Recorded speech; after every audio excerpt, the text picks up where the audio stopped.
네, 정치 인사들을 모아 속풀이하는 시간 일타 정치입니다. 박영식 시사 에디터 이동학 전 민주당 최고위원님 나와 계십니다. 안녕하세요. 네, 안녕하세요. 네. 김건희 얘기부터.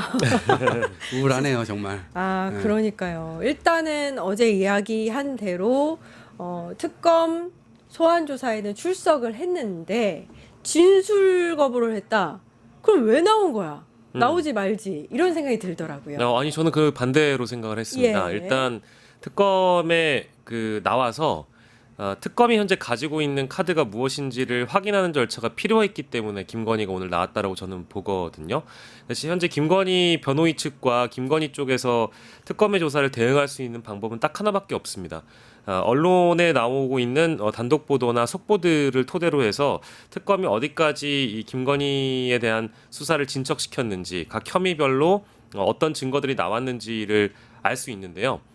조사를 하게 되면 묵비권을 행사한다는 것은 특검의 질문이 무엇인지를 알고 있다라는 상황이 됩니다. 그러니까 예. 조사를 나가서 묵비권을 행사했지만 특검의 질문들을 일단 김건희와 김건희 변호인 측이 들을 수 있기 때문에 자신들이 실제 묵비권을 행사한다 하더라도 이 조사 이후에 아마 이 시각 이후에 이제부터 조사에 대비할 수 있는 카드가 또 생긴 거잖아요. 근데 아마 그 특검 쪽에서도 그걸 모르지는 않을 겁니다. 어느 정도까지 질문을 해야 하는지에 대해서 그 꼬리 질문도 준비를 해놓고 김건희가 어떤 반박을 했을 때 내세울 수 있는 증거들까지도 다 갖고 있을 텐데 특검도 바보가 아니기 때문에 가장 얼개 정도에 해당하는 질문들, 그러니까 총평에 해당하는 질문을 총론적으로 던져보고 강론에 대해서는 좀 준비를 해놨기 때문에 저도 뭐 안심은 하고 있습니다만은 전략에 대한 판단을 좀 했기 때문에 오늘 묵비권 행사했지만 나왔다고 전 생각합니다. 아, 그게 또 전략이 있었군요. 질문 족보를 확보하기 위함이었나 봅니다. 예상 당한지 보러 간 거죠. 예. 그렇게 똑똑할까요?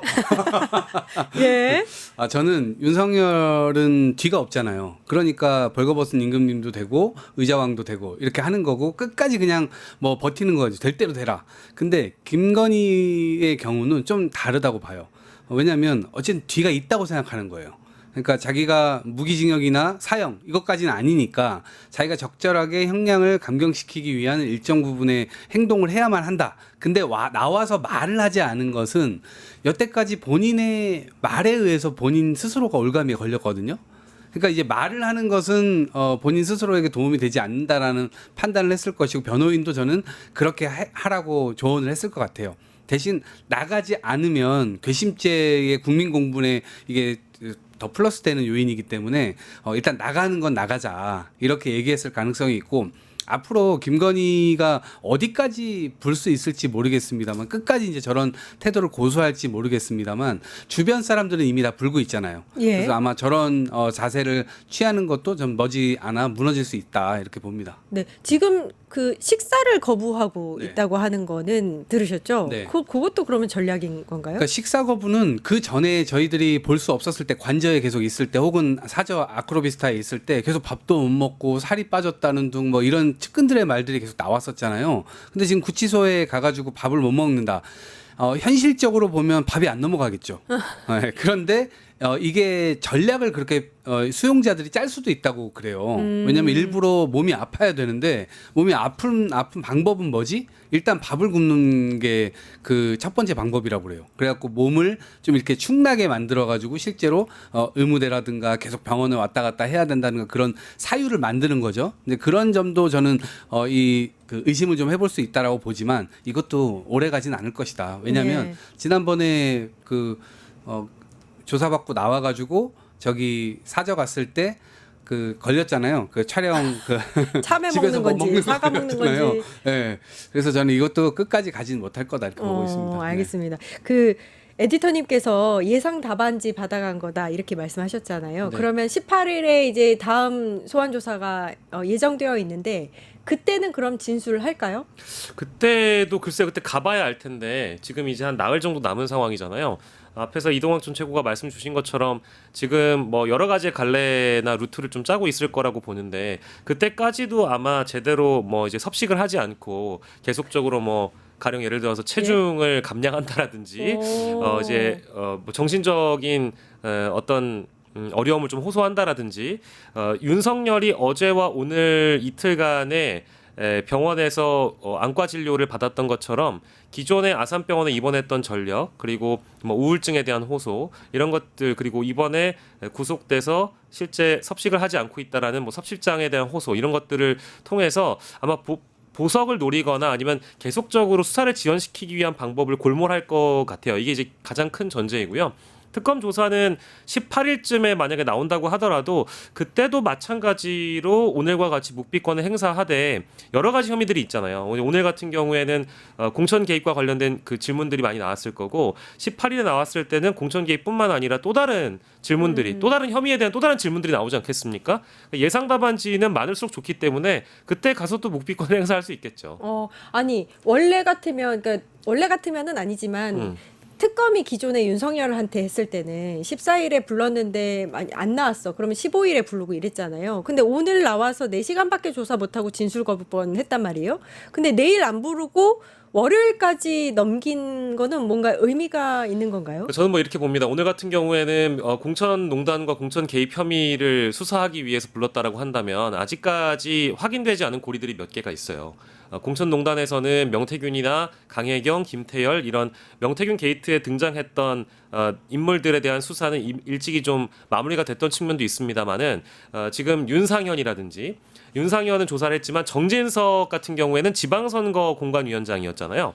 그 대목이 하나가 남아있고 그리고 그 위로 넘어가면은 이준석 대표 같은 경우에도 오늘 뭐 단독 보도가 이미 나왔습니다만은 뭐 다음 주에 조사를 한다 만다 이제 이런 지금 보도들이 나오고 있거든요. 뉴스토마토의 단독 보도는 이준석이 이미 특검의 일정 조율을 받았다라는 게 이제 단독 보도이고 지금 막 뜬 개혁신당의 입장을 보면은 연락조차 없었다라는 게 이준석 측 입장입니다. 실제 다음 주 그러니까 18일 이전에 이준석이 소환이 되거나 아니면 정진석 씨가 소환된다라든지 공천 개입과 관련된 데이터베이스를 타 인물들에 관련된 수사지를 못했기 때문에 아마 그 김건희가 18일로 일정을 좀 어느 정도 좀 멀찍이 둔 이유는 그 사이에 얼마든지 타 관련자들을 조사할 시간을 벌 수 있는 목적이 아닐까라는 생각도 해봅니다. 예.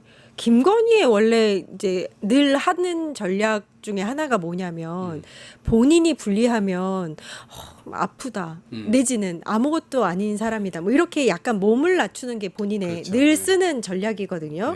네. 일단 구속이 됐으니까 이 다음에는 형량 줄이는 게 목표가 될 것 같은데 그러면 몸을 낮춰야 되면 잘 협조를 해야 되는 게 맞는 거 아닌가요? 잘 협조를 하는 것이 상식적이죠. 그리고 이렇게까지 왔으면 더 이상 거짓말 그만하고 예. 진실을 이야기하는 게 가장 형량을 낮출 수 있는 좋은 전략이에요. 그런데 본인은 저는 그렇게 하지 않을 거라고 보여요. 왜냐하면 지금까지 살아온 삶 자체가 스스로가 계속해서 뭔가 자격지심이 있었던 것인지 어떤 것인지는 모르겠습니다만 스스로 만들었던 어떤 성취가 남의 거를 뭐 훔쳐서 그렇게 한다거나 다른 사람한테 뭘 받아가지고 그걸 보완한다거나 이게 정의로운 방식으로 이루어진 바가 거의 없습니다. 논문건도 마찬가지고 또 영부인이 되는 과정도 그렇고 끊임없이 뭔가 잘못된 일들을 저질러가지고 그것이 마치 자기의 성과인 것처럼 이렇게 자기 스스로 최면을 걸어온 것이 아닌가 이런 생각이 드는데 지난 대선 때도 마찬가지예요. 근데 이런 것들이 전부 다 걸리게 되어 있어요. 예전에도 저희가 뭐 사과 한 7분 정도 사과했었잖아요. 대선 때도. 그리고 아내의 역할만 충실하겠다. 이렇게 얘기를 해놓고 SNS는 또 이 김건희 여사가 한 정황들이 막 계속 나오고 특히나 우리 저 옛날에 기억나시죠? 강아지 앞에 사과 이렇게 개사과. 네, 개사과 시즌2 뭐 이런 것들. 네, 그리고 그때도 7분 그 대국민 사과를 했을 때도 그때도 악어의 콧물 뭐 이런 얘기들 많이 나왔거든요. 그러니까 진정성이라고 하는 게 그 시점에서 표정하고 본인의 행동하고 말하고 이게 일치가 안 되는 측면들이 국민들 앞에 너무 노골적으로 드러나기도 하고 그 뒤에 어찌 됐건 다 드러나요. 결국에는.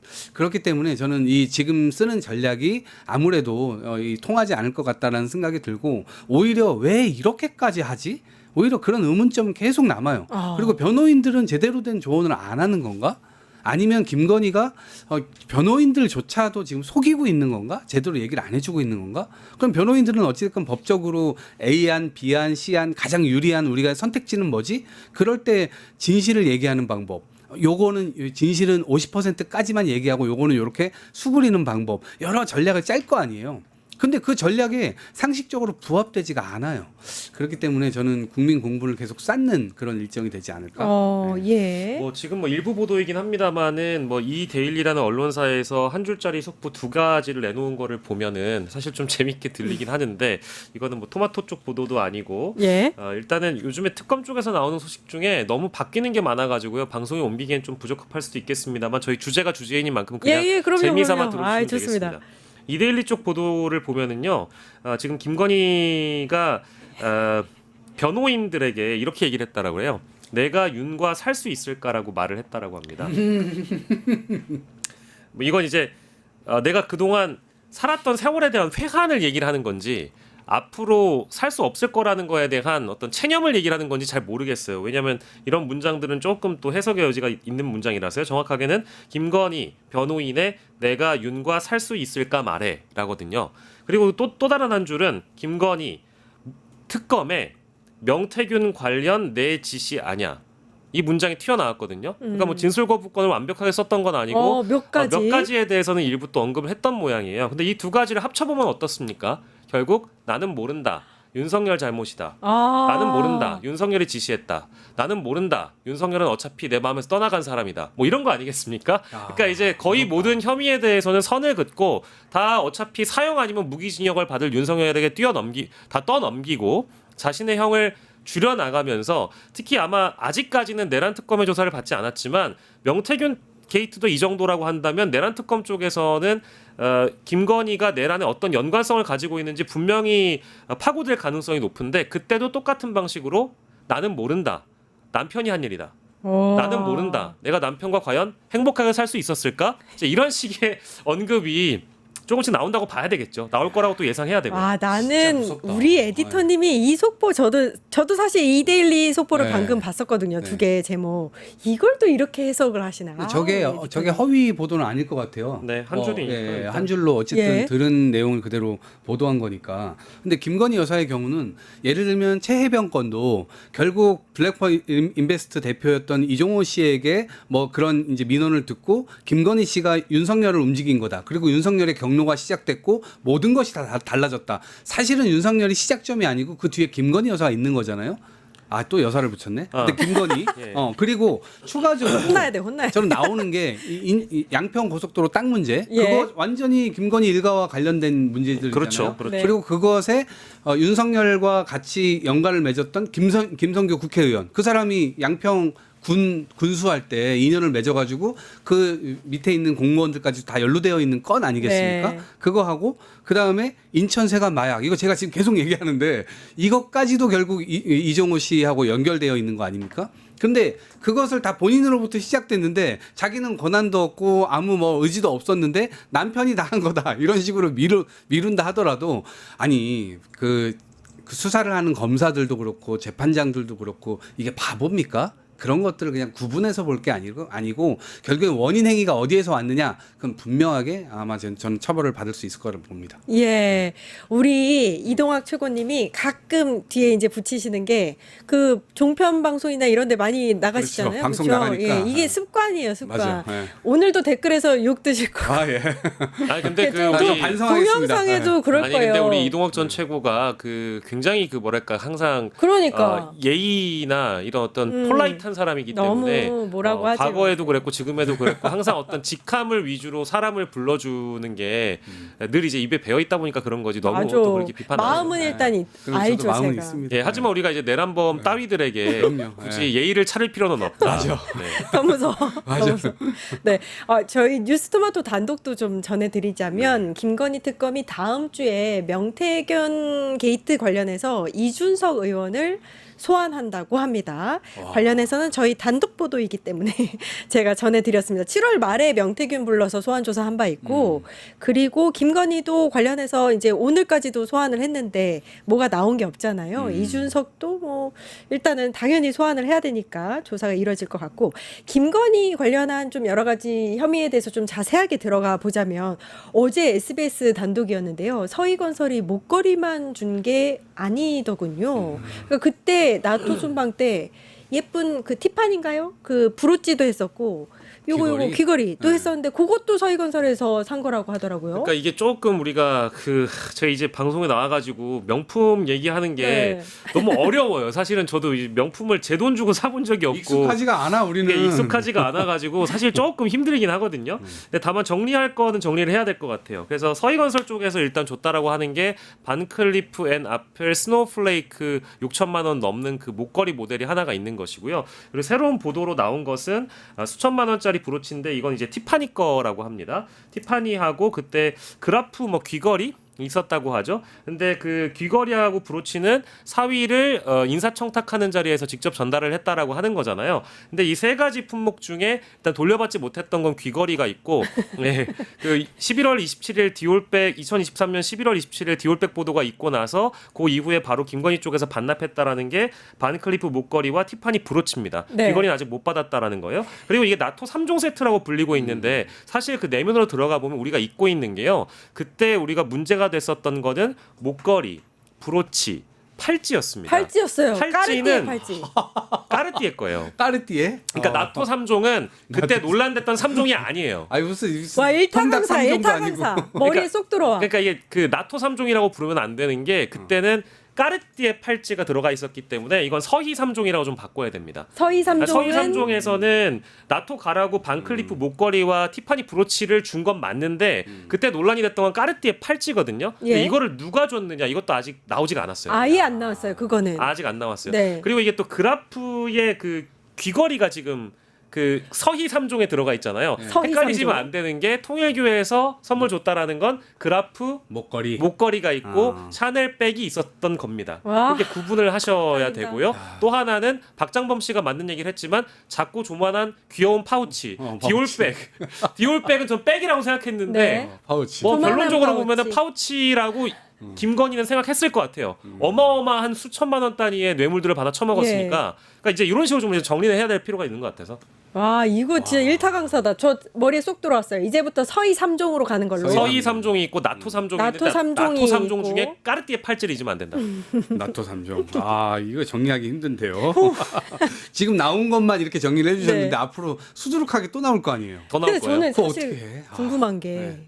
여기에서 이 지점에서 궁금한 게 서희건설이 목걸이를 일단 줬잖아요. 서희 3종을 줬잖아요. 그리고 본인의 사위를 국무총리 비서실장으로 썼단 말이에요. 비서실장 맞죠? 네 비서실장. 겨우 국무총리 그거 받으려고 그 막 거의 9천만 원 되던데 그걸 네. 줬다고요? 그러니까 저는 이렇게 생각해요. 그러니까 그 단순하게 자리만 노린 것이 아니었을 겁니다. 서희건설이라는 데가 애초에 그러니까 약간 권력지향적으로 이 기업들을 운영을 해왔던 과정들이 있어요. 이명박 때는 영포라인 이쪽에 줄을 대고 또 나중에 박근혜 정부 이때도 줄을 대고 굉장히 줄을 많이 대왔던 그런 기업이기 때문에 그런 측면에서 이해를 해야 되고 그러면 단순히 자리 하나만 노렸겠느냐. 그러니까 국무총리 비서실장이라고 하는 자리 자체가요. 사실은 제2의 용산입니다. 용산에서도 대한민국 5천만 국민들이 어떤 일들을 하고 있고 수많은 경찰서 보고 이런 것들이 엄청나게 올라옵니다. 매일매일. 그러면 비서실장은 사실은 그거를 다 볼 수가 있어요. 그렇기 때문에 사실은 애초에 그것과 관련된 정보가 수없이 보고가 되고 또 거기에 인허가권과 관련돼서 수많은 이 장차관들이 다 밑에 있는 거 아닙니까? 국무총리 밑에. 그러면 인허가권과 관련된 것들 아니면 정책안 같은 것들 넣고 예산이나 이런 것들 편성 다 가능하고 그러한 것들이 어떻게 편취를 봐줬는가. 이 부분까지도 저는 특검에서 수사가 되어야 된다고 보고 서희건설에서 뭐 단순히 비서실장을 노렸겠습니까? 당연히 그 뒤에 있는 이권 관련된 청탁이 필요 없는 사람이 거기 가 있어야죠. 아. 알아서 일을 봐줄 사람. 그 사람이 딱 맞사위였던 겁니다. 근데 이분이 또 검사 출신입니다. 도대체 왜 이렇게 검사 출신들이 중용돼가지고 이런 정부에서 일을 했는지 참 모르겠습니다. 서희건설 회장은 일단 이렇게 얘기했습니다. 총리 비서실장 자리는 마음에 들지 않았었다. 이렇게 이야기했다고 합니다. 그리고 또 하나가 김건희 그 구속영장이에요. 브로치랑 귀걸이는 적시가 되지 않았었잖아요. 그럼 관련해서 뭐 이제 고가의 브로치, 귀걸이, 팔찌 뭐 다 나오고 있는데 요거 관련해서도 조사가 좀 더 이루어져야 된다고 보시는 거죠, 네, 에디터님? 이제 뭐 이제 기소 단계에서 분명히 적용이 될 거라고 보고요. 영장에 적시가 안 됐던 이유는 워낙에 그때 사실은 그 자백을 하는 그 타이밍 자체가 구속영장 그 청구를 하고 나서 영장실질심사 하기 바로 전날이었나요? 그때 단독 보도가 나오고 특검 쪽에서 미리 준비했다라는 얘기는 돌고 있었죠. 그러다 보니까 아직 영장에 적시가 안 됐긴 했는데요. 나중에 기소하는 단계에서 충분히 이제 이 내용들은 핵심 증거물로 될 것 같고 이미 이건 사실은 서희건설 쪽에서 자백을 한 내용이기 때문에 영장에 담기지 않는다라는 거. 차후에 이제 기소할 때 공소 사실에 담기지 않는다라는 것은 우리가 예상하기 어려운 일이고 당연히 그 안에 들어가겠죠. 당연히 기소장에는 들어간다. 그럼요. 예. 그리고 또 하나 에디터님 그 김건희 집사 김예성 네. 구속영장이 청구가 됐잖아요. 그러면은 이 영장은 당연히 발부가 될 테고, 네. 그렇죠? 그러면은 지금은 무슨 얘기가 나오고 있냐면 구속영장 그 청구한 그 청구서에는 김건희 이름이 들어가 있지 않대요. 그렇지만 김예성은 김건희와 짜고 쳐서 막 이렇게 뭐 수백억 원을 편취한 거잖아요. 뭐랄까요? 가지고 간 거잖아요. 당연히 같이 조사가 이루어지겠죠? 그러니까 이게 지금 김예성 같은 경우에는 물론 이제 특검이 김예성과 김건희 그리고 이제 그 김건희를 보고 IMS 모빌리티에 투자한 회사들까지 감안을 한다면 여러 가지 그 연결고리들을 가지고 구속영장에다가 혐의를 적시할 수 있다고는 보는데요. 아직 소명을 하지 않은 단계에 머물러 있다라고 저는 보는 게 여러 가지 혐의점들을 이제 조합해가지고 실제 이 영장에 담아내려면 어느 정도 기초적인 조사가 끝내야 되는데 지금 김예성이 들어오기 전에 단 한 번도 조사를 해본 적이 일단 없는 상황이잖아요. 그래서 인신을 구속해야 되는 사유로서 기존의 대기업들을 조사한 내용이라든지 그리고 이 기업들이 왜 투자를 김예성 회사에 했는지에 대한 그 기초 조사들은 다 끝난 상황이기 때문에 아직 김건희의 이름을 넣지 못한 것은 김예성이 46억 원이라는 차명으로 된 주식을 매각하면서 자신이 그 돈을 편취했다라고 보고 있는 것이고 그것의 종착지가 김건희이지 않을까라고 의심하고 있는 건데 그 중간에 있는 연결고리라든지 어떤 정황 증거를 찾아내지 못하는 것으로 보여요. 가령 예를 들면 김예성과 김건희가 통화를 나눴던 내용이라든지 문자 메시지라든지 이런 것들이 만약에 증빙이 된다라고 하면 나중에 마찬가지로 공소 사실에 등장할 수 있을 텐데 지금 단계는 일단 46억 원 중에 33억 8억 8천?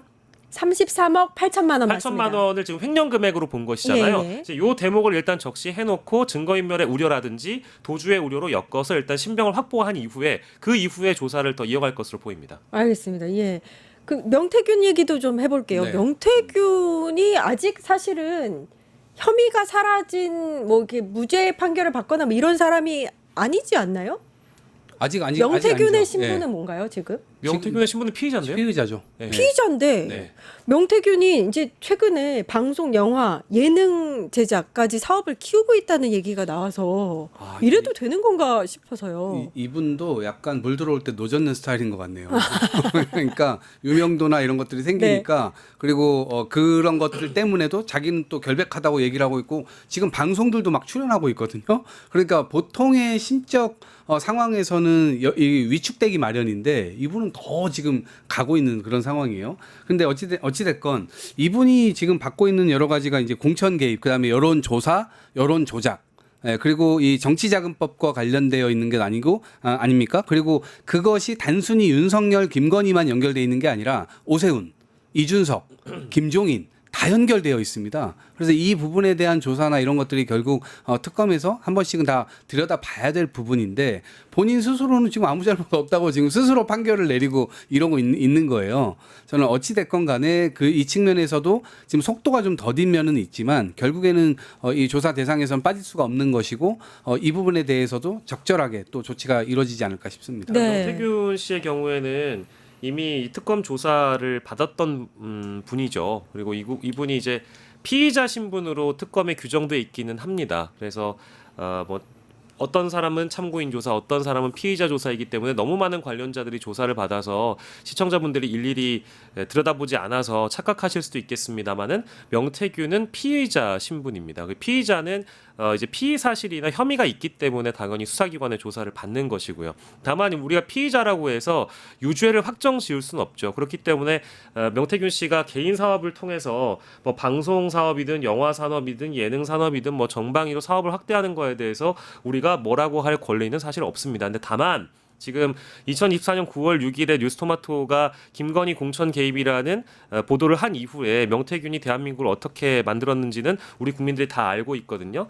전혀 뭐 이것이 도덕 윤리 차원에서 올바르다라고 저는 얘기할 수 없을 것 같고요. 굳이 평가를 한다라고 한다면 일단 특검 수사가 다 끝나고 나서 실제 기소가 되는지를 우리가 봐야 될 것 같고요. 뭐 좀 조심스러운 얘기긴 합니다만은 명태균 씨가 뉴스타파나 한겨레나 뭐 뉴스토마토뿐만 아니라 여러 언론사로부터 보도가 됐던 공천농단 혐의는 이미 우리 심정적으로는 사실상 유죄에 가까운 일들을 벌이셨기 때문에 개인 사업하고 돈 버는 거 뭐라고 하겠습니까? 자본주의 사회에서 벌 수 있는데요. 그래도 저는 그래도 국민과 국가를 그분이 얼마나 생각하시는지 모르겠지만 이렇게 떳떳하게 굴만한 인물은 아니라고 보고요. 앞으로 특검 조사 잘 받으시고 아직 이준석이라든지 정진석이라든지 기타 인물들에 대한 공천농단 혐의에 대한 조사가 무르익지 않았기 때문에 이럴 수 있는 거라고 보고 더 나아가서는 저는 제 개인적으로는 좀 안타까운 일입니다만 언론에서 명태균 씨를 자꾸 불러다가 하나의 소재거리로 삼고 조회수 장사를 했기 때문에 이런 일을 벌이고 있는 거라고 봅니다. 저는 공범이라고 보거든요. 이런 일은 좀 언론으로서 어떤 저널리즘 원칙을 가지고 수사를 받고 있는 피의자를 다뤄야 하는지 좀 제발 좀 생각을 했으면 좋겠어요. 그러니까 때로는 그러니까요. 어떤 프로그램에서는 그 프로그램을 뭐라고 하고 싶지는 않지만 명태균 씨가 그대로 나와서 하는 말이 생중계가 그냥 되니까요. 여과 없이 그 나가죠. 마치 일반인 사실이냐, 시장이. 네, 맞아요. 확인할 수 있는 그런 기회가 전혀 없기 때문에 네.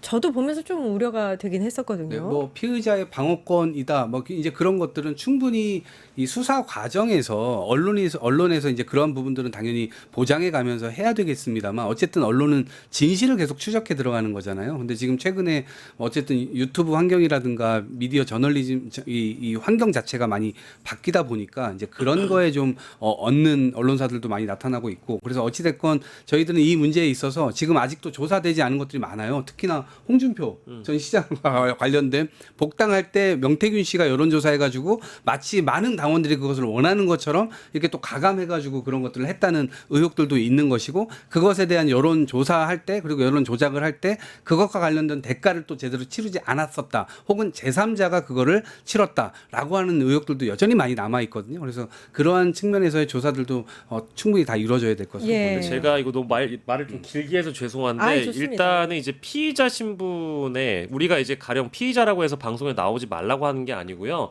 피의자가 방송에 나와서 언론 인터뷰를 할 때는 본인이 자승자박격이 되는 경우가 있어요. 굉장히 앵커가 날카로운 질문을 했을 때 수사 전에 정식 조사 전에 너무 많은 말들을 떠드는 걸 변호인들도 별로 안 좋아합니다. 왜냐하면 자꾸 빌미를 줄 수 있기 때문이죠.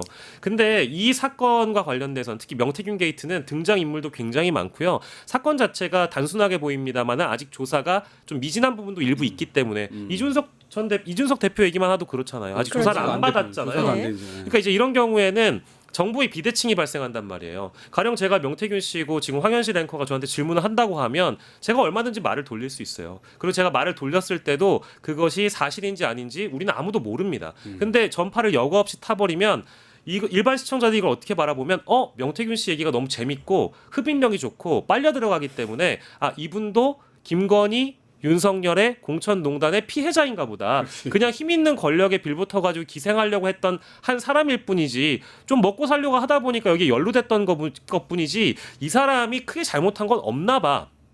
라는 착각을 하게 돼요. 근데 여기에 부화내동하고 있는 사람들 있잖아요. 언론인이든 유튜브 채널이든 기성 미디어든 간에 다 반성을 해야 되는 게 그런 착시 효과를 시청자들에게 주고 있단 말입니다. 제가 지금 조심해야 걱정하고 될 부분. 있는 부분은 그런 부분이에요. 맞아요. 제 지인들마저도 정말 이렇게 뭐 인간성이 좋다, 호기로운 사람이다, 당당한 사람이다, 떳떳한 사람이다라고 명태균 씨를 평가하는 인물들이 많아요. 제 주변 지인들도. 그래서 그거는 지금 우리가 판단할 게 아니다. 정보의 비대칭이 아니라 정보가 대칭을 이루려면 수사 사실관계를 추적했던 특검 조사를 통해서 명태균이 피의자석에 앉아서 특검 관계자들의 질문을 받았을 때 비로소 질문과 답변이 이루어질 수 있는 겁니다. 근데 방송 현장에서 앵커가 어떤 대칭도 없는 상황에서 정부의 비대칭이 발생하고 있는 상황에서 질문을 했을 때 그 질문에 대해서 답변을 피해간다고 하면 시청자가 얻을 수 있는 것은 정부의 혼선밖에 없는 거예요. 제가 그 말씀은 꼭 드리고 싶습니다. 예, 아마 보시는 분들도 관련해서는 이제 지금 상황에서는 스스로 이제 가부 여부를 판단해야 되는 상황이 아닌가 싶어서 저희가 좀 말씀을 드렸고요.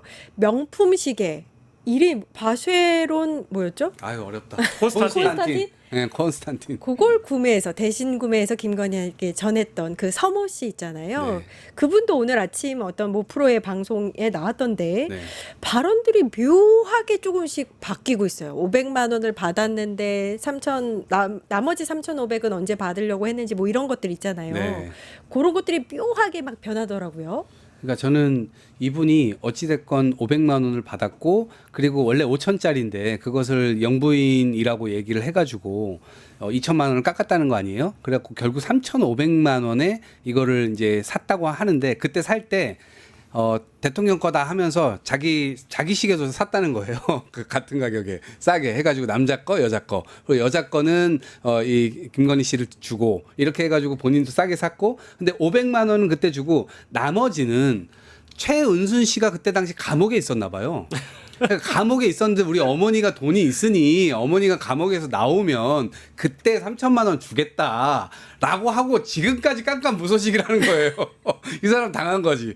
근데 이 사람이 지금 언론에서는 이 사람이 로봇계 그거가 뭔가 연루되어 있는 것처럼 지금 막 보도가 연결돼서 나왔잖아요. 네. 근데 그거는 이 사람이 그냥 얘기는 이전 정부에서부터 경호처는 변함이 없지 않냐. 그래서 경호처랑 이미 그런 부분들은 이야기가 되고 있는 거다. 근데 문제는 로봇계 하나당 3억이래요. 그런데 이제 그것을 4마리가 들어갔다는 거예요. 그러면 굉장히 많이 들어갔잖아요. 근데 1,700만 원인가에 대통령실하고 계약을 했죠. 계약을 했다는 예. 거예요. 그러니까 이거 자체가 자기 당했다고 생각하는 거예요. 그리고 김건희 씨는 자기랑 뭔가 이 자기의 어떤 배경을 활용해가지고 대통령실하고 그런 계약을 하면 되냐라고 오해를 해서 막 전화를 해서 화를 냈다고 하고. 근데 자기 입장에서는 이전 정부 때부터 이미 얘기가 되었던 거기 때문에 아무 관계가 없는데 이거를 김건희 씨 그런 전화를 받으니까 자기도 불쾌했고. 그래서 그런 상황이었기 때문에 오늘 나와서 이제 그런 얘기들을 막 장황하게 이야기를 하시던데, 근데 이분도 좀 특이하신 분 같더라고요. 얘기하는 거나 인터뷰 하시는 거 들어보니까 주목받는 거 좋아하고, 그러니까 고지고대로 모든 걸 다 들어야 되는가?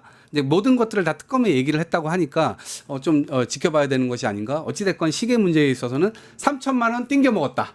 네, 이거 딱 남더라고요. 저는 더 큰 그림이 있다고 봐요. 그러니까 가령 예를 들면 지금 이 대통령실과 로봇계를 계약을 했을 때 3개월에 1,800만 원의 수의 계약을 줬던 네. 겁니다. 근데 디테일하게 들어가면 대통령실 경호처랑 계약을 했어요.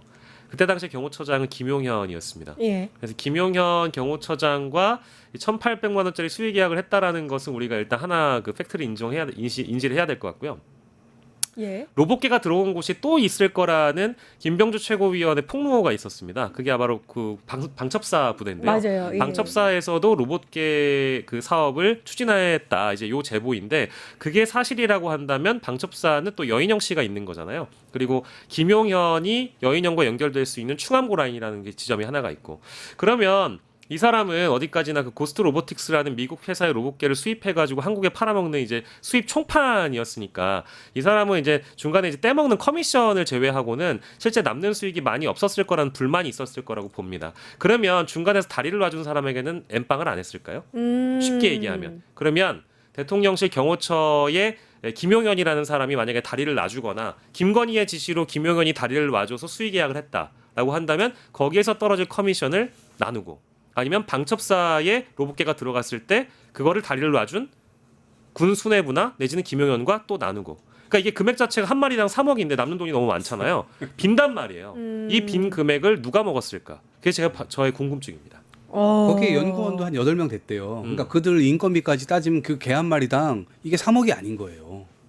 네, 몇 억이 되겠죠. 그러니까 저는 예. 분명히 플러스 알파의 인물이 있을 거라고 봐요. 까도 뭔가가 나오고 있어서 예. 요거 마지막 한번 굉장히 사이다 발언이 있거든요. 저 꼭 하고 싶었는데 민주당의 김용민 의원이 이런 발언을 했대요. 윤석열의 계엄이 사실은 김건희를 대통령으로 앉히기 위한 작업 중에 하나였다. 그러니까 계엄을 시켜서 마치 전두환처럼 오광하국에서 왜 그 체육관에서 했던 선거처럼 그렇게 해서 김건희를 안치려 한 거 아니냐.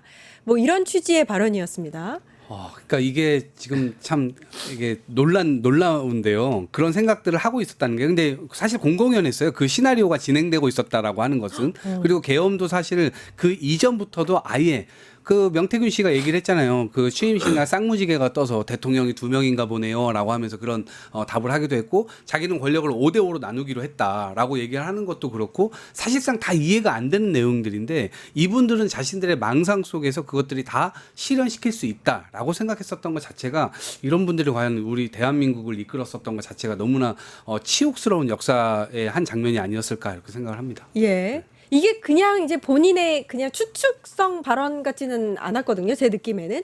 뭔가 김용민 의원이 뭔가를 알고 있는 게 아닌가라는 생각이 들어서. 근데 이거는 지금 시점에 우리가 재미있기도 하지만 사실 안 재밌는 얘기잖아요. 네. 그죠? 근데 만약에 내란이 성공을 했다라고 하면 불가능한 게 어디 있겠어요? 충분히 가능하지 않겠습니까? 독재 국가에서 흔히 벌어지는 일이죠. 권력의 세습이라는 거는 늘 있어 왔던 일이기 때문에 만약에 실제 계엄이 성공해가지고 윤석열이 본인은 원래 술 먹는 거 좋아하고 노는 거 좋아하는 사람인데 굉장히 어려운 과업을 어깨에 짊어졌다고 생각하지 않겠어요? 그러면 실제 내란이 성공했을 때 이 나라 떡 주무르듯이 본인이 주무를 수 있다라고 생각하는데 그 권력 아내에게 넘겨주는 게 뭐 그리 어렵겠습니까? 그래서 뭐 민주당 김용민 의원의 발언이라는 게 사실 섬뜩하게 들리지 저는 뭐 재밌는 발언은 아닌 것 같아요. 정말 다행이고 이거 막아내신 분들이 다 우리 국민 여러분들입니다. 예. 저는 사실 특검에서 이 부분까지도 좀 밝혀주셨으면 하는 그런 바람이 있습니다. 네, 1타 정치 여기까지 하고요. 박영식 시사 에디터, 이동학 전 민주당 최고위원님 고생해 주셨습니다. 감사합니다. 예. 네, 저희는 내일 오후 4시 50분에 다시 찾아뵙고요. 이어서 끝내주는 경제 방송됩니다. 함께해 주세요. 감사합니다. 유튜브 구독하고 실시간 채팅에 참여하시면 2000 TTCO를 드립니다. 참여 방법은 통통물 어플을 다운로드 하신 다음 회원가입과 로그인을 해주세요. 마이페이지에서 나의 회원 고유 번호 코드를 복사해주세요. 유튜브 라이브 실시간 채팅창에 복사한 코드를 한 번만 입력하면 준비 끝! 이제 채팅에 참여하시면 TTCO를 드립니다. 지금 참여하세요.